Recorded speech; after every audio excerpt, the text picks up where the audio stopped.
Hello दोस्तों, मैं राजीव रंजन आज आपका बहुपद का क्लास पार्ट 2 लेने वाला हूँ। देखते हैं, पिछले क्लास में हम देखे थे कि बहुपद में पहचाने कैसे, व्यंजक क्या होता है, समीकरण क्या होता है, और आज देखेंगे कि घात क्या होता है। और बहुपद जानने के बाद हम बोले थे कि घात बताएंगे, तो वही देखते हैं।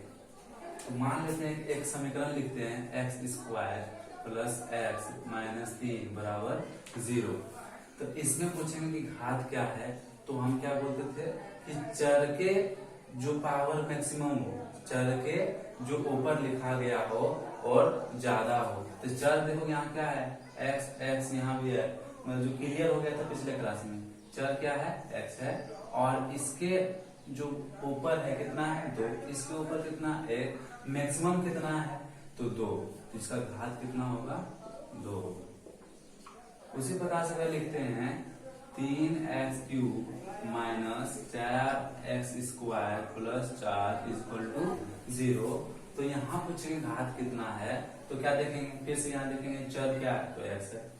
तो चर के जो ऊपर लिखा गया है ज्यादा कितना है, तो चर के ऊपर यहाँ 3 लिखा गया है, यहाँ चर के ऊपर 2 है, तो ज्यादा है कितना, तो 3 वाला, तो घात कितना होगा, 3। एक बात हो, घात जानने के लिए सबसे पहले जानना होता है बहुपद है या नहीं। जैसे ये बहुपद था, ये बहुपद था, तो घात हम बता लिए। अगर बहुपद पता ही नहीं रहता तो घात हम बता नहीं सकते। जैसे 3x square plus 4√x minus 3 बराबर 0, ऐसा समीकरण रहे तो पहले देखते हैं बहुपद है या नहीं है। देखते हैं यहाँ रूट क्या है, रूट में x फंसा हुआ है, इसका मतलब ये बहुपद नहीं है। तो बहुपद है ही नहीं तो घात के बारे में हम नहीं बात कर सकते। बहुपद होगा तो ही हम घात के बारे में बात कर सकते हैं। अब घात के बारे में बात करने के बाद हम ये जानेंगे कि एक घात क्या होता है, द्विघात क्या होता है, त्रिघात क्या होता है, देखते हैं। तो हम घात के आधार पर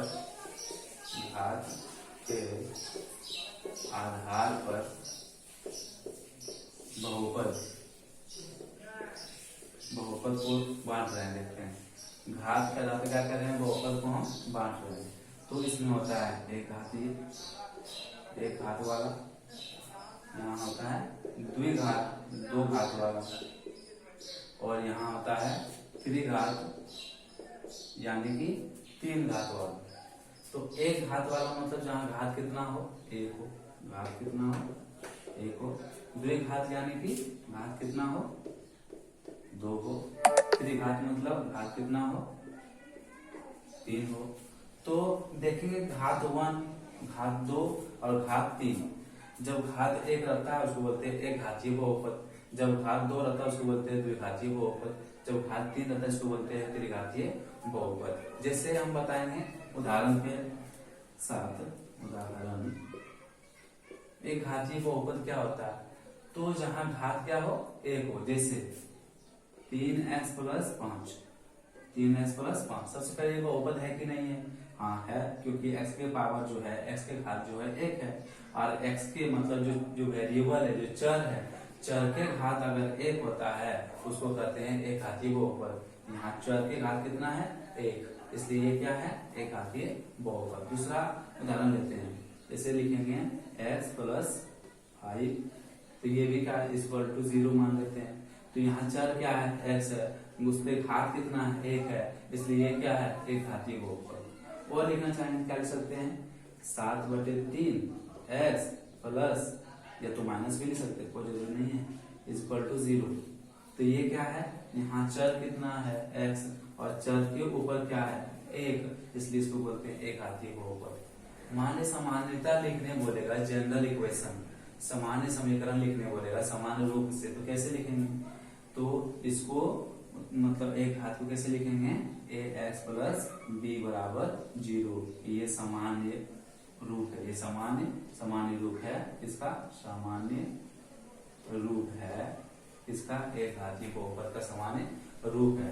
जब भी रहेगा तो इसी फॉर्म में रहेगा, जब भी रहेगा तो इसी रूप में रहेगा।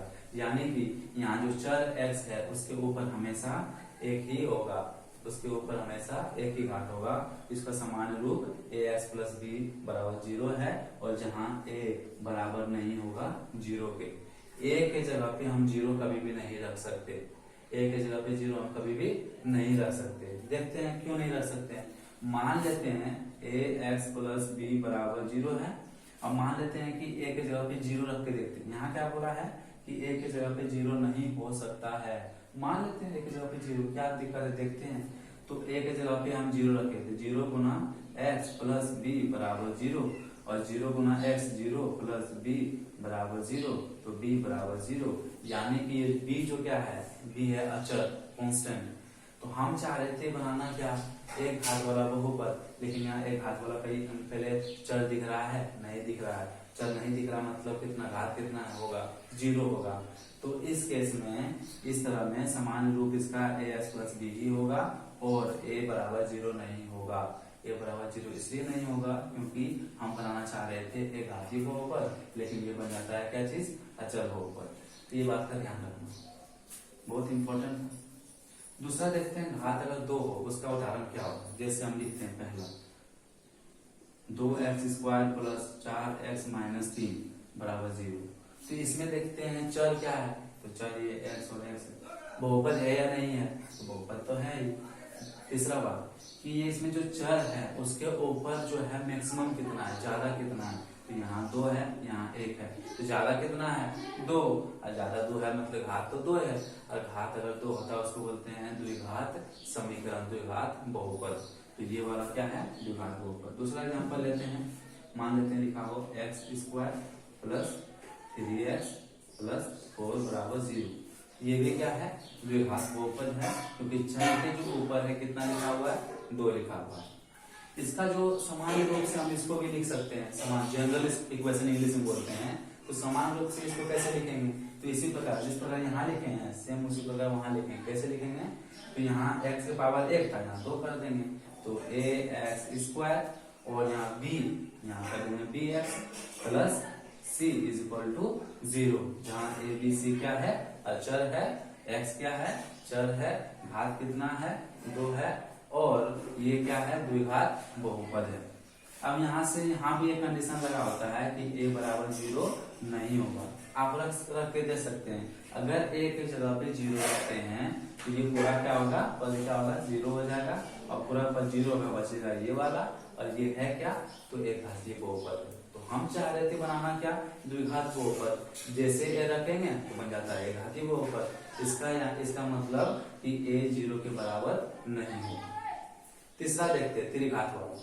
तो त्रिघात वाला में तो इतना तो आप भी समझ गए होंगे, त्रिघात वाला खुद से भी लिख सकते हैं कि मान लेते हैं यहाँ 4x³ minus 3x square plus 4x minus 3 बराबर 0। 4x³ minus 3x square plus 4x minus 3 बराबर 0। यहाँ पे देखते हैं पहले बहुपद है या नहीं, बहुपद तो है, दिख रहा है। दूसरा बात, चर क्या है, x है, चर के ऊपर हाईएस्ट कितना है, मैक्सिमम कितना है, तो चर के ऊपर 3, यहाँ 2, यहाँ 1, तो मैक्सिमम कितना है 3, और मैक्सिमम 3 होता है, इसको क्या बोलते हैं, त्रिघातीय बहुपद। तो ये भी क्या है, त्रिघातीय बहुपद। इसका जो सामान्य रूप से लिखना होगा तो कैसे लिखेंगे, तो इसको लिखेंगे ax³ plus bx square plus cx plus d बराबर 0।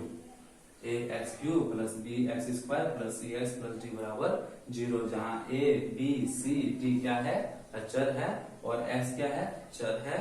ऊपर जो पावर लिखा हुआ है, जो घात लिखा हुआ है 3 है, इसलिए त्रिघात वाला है। और यहाँ भी एक कंडीशन है कि a बराबर 0 नहीं होगा। जैसे यहाँ a बराबर 0 होगा तो ये पूरा पद क्या होगा, गायब हो जाएगा, और गायब होगा, बचेगा क्या, x स्क्वायर वाला, और ये द्विघात है, त्रिघात नहीं है। इसलिए ax³ plus bx square plus cx plus d बराबर 0, जहाँ a 0 के बराबर नहीं हो सकता है। तो घातीय बहुपद क्या होता है, द्विघातीय बहुपद क्या होता है, त्रिघातीय बहुपद क्या होता है, आप समझ गए होंगे। तो एक क्वेश्चन देखते हैं, और उसमें देखते हैं कि कौन सा बहुपद कौन है, एक घातीय है, द्विघातीय है, त्रिघातीय है। तो एक क्वेश्चन देखते हैं करके यहाँ ऊपर ऐसे लिखते हैं 3x square plus 4x minus 3x plus 5 बराबर 0।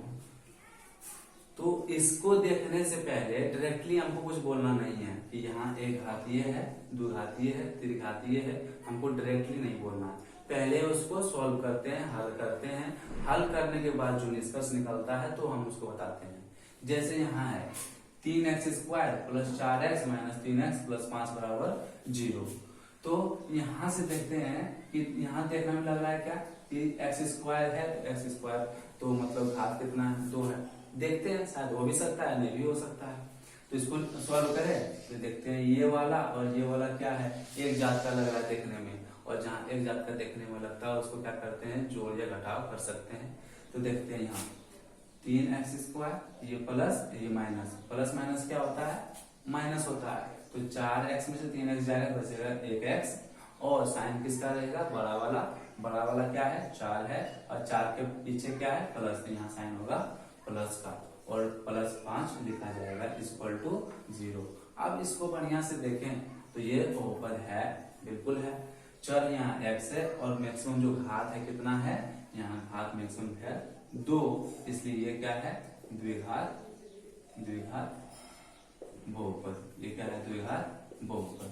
तो समझ गया होंगे क्वेश्चन के अनुसार। एक दूसरा क्वेश्चन लेते हैं, थोड़ा हार्ड लेते हैं।